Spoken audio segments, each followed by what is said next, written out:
ಶ್ರೀ ಮಹಾಗಣಪತಿಯೇ ನಮಃ. ಶ್ರೀ ಸರಸ್ವತಿಯೇ ನಮಃ. ಶ್ರೀಪಾದವಲ್ಲಭ ನರಸಿಂಹ ಸರಸ್ವತಿ ಶ್ರೀ ಗುರು ದತ್ತಾತ್ರೇಯಾಯ ನಮಃ.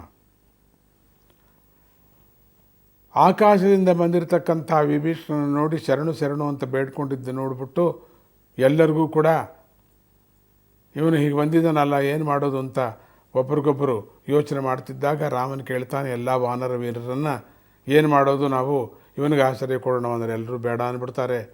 ಆಗ ತಕ್ಷಣ ಮೂಲೆಯಲ್ಲಿ ಕೂತಿರ್ತಕ್ಕಂಥ ಆ ಹನುಮಂತನನ್ನು ಕೇಳಿದಾಗ, ಸ್ವಾಮಿ ನೀನು ಎಲ್ಲರಿಗೂ ಆಶ್ರಯ ಕೊಡ್ತಕ್ಕಂಥವನು, ಶರಣು ಅಂದರೆ ಸಾಕಲ್ವ, ನೀನೇ ಕೈ ಬಿಟ್ಬಿಟ್ರೆ ಅವ್ರು ಏನು ಮಾಡ್ತಾರೆ ಅಂದಾಗ ಆಗಿದ್ದಕ್ಕಿದ್ದಾಗೆ ರಾಮನು ಎಲ್ಲರೂ ಕೇಳುವಾಗ ಹೇಳ್ತಿದ್ದಾನೆ, ನೋಡಿ ಇಂದಿನಿಂದ ಹೇಳ್ತಾ ಇದ್ದೀನಿ ಕೇಳಿ, ನನ್ನ ವ್ರತ ಹೊಂದಿದೆ, ನನ್ನ ಮುಂದೆ ಬಂದು ಶರಣು ಅಂತ ಯಾರು ಬೇಡ್ಕೊಳ್ತಾರೋ ಅವನ್ನ ಕ್ಷಮಿಸಿ ಅವರಿಗೆ ಆಶ್ರಯ ಕೊಡ್ತಕ್ಕಂಥದ್ದು ಇದು ನನ್ನ ವ್ರತ ಅಂತ ಹೇಳ್ತಾನೆ ಅಂದ್ಕೊಂಡ್ವಲ್ಲ ನಾವು.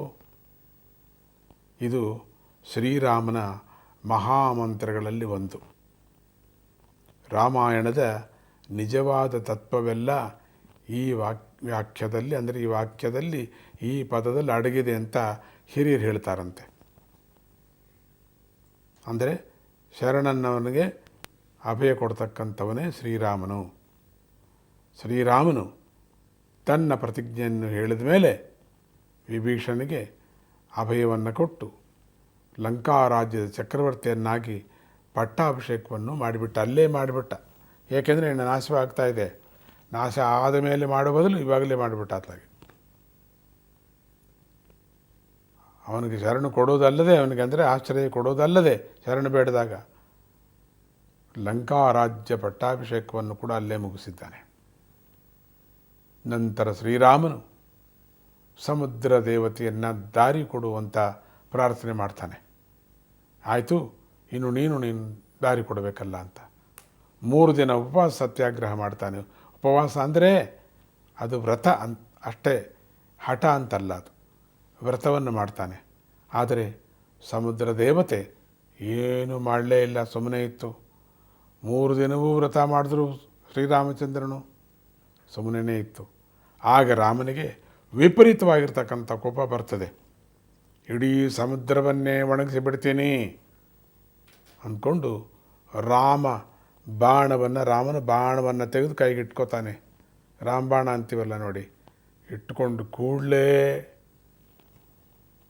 ಸಮುದ್ರನೂ ನಡುಗೆ ಹೋಗಿಬಿಡ್ತಾನೆ, ಭಯ ಪಡ್ತಾನೆ. ಅಯ್ಯ ದೇವದೇವಾ, ನನ್ನನ್ನು ಕ್ಷಮಿಸು ನೀನು. ಕಲ್ಲುಗಳಿಂದ ಸೇತುವೆ ಕಟ್ಟಿಸಿ ಅದರ ಮೇಲಿಂದ ನೀನು ಲಂಕಾ ರಾಜ್ಯದ ಕಡೆ ಪ್ರಯಾಣ ಮಾಡು, ಅಷ್ಟು ಮಾತ್ರ ನಿನಗೆ ನಾನು ಹೇಳ್ತೀನಿ, ನಾನೇನು ಮಾಡಲ್ಲ. ಯಾಕೆಂದರೆ ನನ್ನ ಗೌರವ ನನಗೆ ಉಳಿತದೆ, ಯಾಕೆಂದರೆ ನೀನೇ ನನಗೆ ಆಜ್ಞೆ ಮಾಡಿದ್ಯಾ, ಯಾರೇನು ಹೇಳಿದ್ರೂ ಧರ್ಮ ವಿರುದ್ಧವಾದಂಥದ್ದು ಮಾಡಬೇಡ ಅಂತ. ಈಗ ನಾನು ಸಮುದ್ರವನ್ನು ಸೀಳಿ ದಾರಿ ಕೊಟ್ಟರೆ ಪ್ರಕೃತಿಗೆ ವಿರುದ್ಧವಾಗುತ್ತೆ, ನೀನು ಕೊಟ್ಟಿರ್ತಕ್ಕಂಥ ಆಜ್ಞೆಗೆ ವಿರುದ್ಧವಾಗುತ್ತೆ ಪ್ರಭು, ನೀನೇ ಹೇಳಿದೆಯಾ. ಎಂಥ ಸಂದರ್ಭ ಬಂದರೂ ನಿನ್ನ ಧರ್ಮ ಬಿಡಬೇಡ ಅಂತ ಹೇಳಿದೆಯಾ. ಅದರಿಂದ ನಾನು ಕೊಡೋಕ್ಕಾಗಲ್ಲ. ಅದನ್ನು ಒಂದು ಮಾಡಬಲ್ಲೆ ನೀನು, ನಾನು ಅದಕ್ಕೆ ಸಹಾಯ ಮಾಡ್ತೀನಿ. ನೀನು ಕಲ್ಲುಗಳಿಂದ ಸೇತುವೆ ಕಟ್ಟು. ನಿನ್ನಲ್ಲಿ ಮಹಾತ್ಮರು ತುಂಬ ಜನ ಇದ್ದಾರೆ. ನಿನ್ನ ಮಹಿಮೆಯಿಂದ, ನಿನ್ನ ನಾಮ ಮಹಿಮೆಯಿಂದ ಸೇತುವೆ ಚೆನ್ನಾಗಾಗತ್ತೆ. ಈ ವಾನರೆಲ್ಲರೂ ನಿನ್ನ ಭಕ್ತರು ಅಂತ ದೈನ್ಯದಿಂದ ಪ್ರಾರ್ಥನೆ ಮಾಡ್ತಾನೆ. ಆಗ ಶ್ರೀರಾಮನು ಒಪ್ಪಿಕೊಂಡು ವಾನರ ಕೈಯಲ್ಲಿ ಒಂದು ದೊಡ್ಡ ಬಂಡೆಗಳನ್ನು ತರಿಸಿ ಸೇತುವೆ ಕಟ್ಟುವುದಕ್ಕೆ ಶುರು ಮಾಡ್ತಾನೆ.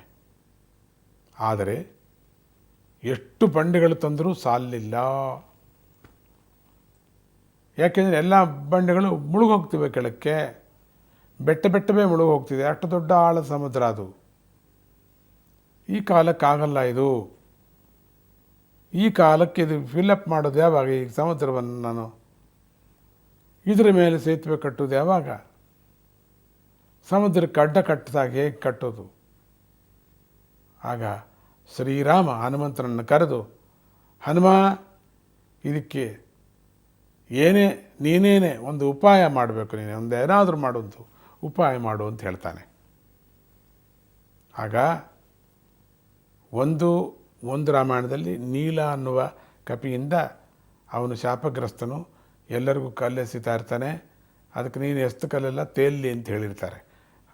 ಮಹರ್ಷಿಗಳು ಶಾಪವನ್ನು ಕೊಟ್ಟಿರ್ತಾರೆ. ಇನ್ನೊಂದು ಕಡೆ ಹನುಮಂತನು ಇನ್ನೊಂದು ಮಾಡ್ತಾನೆ. ಏನು ಮಾಡ್ತಾನೆ ನೋಡೋಣ. ಜೈ ಗುರುದತ್ತ.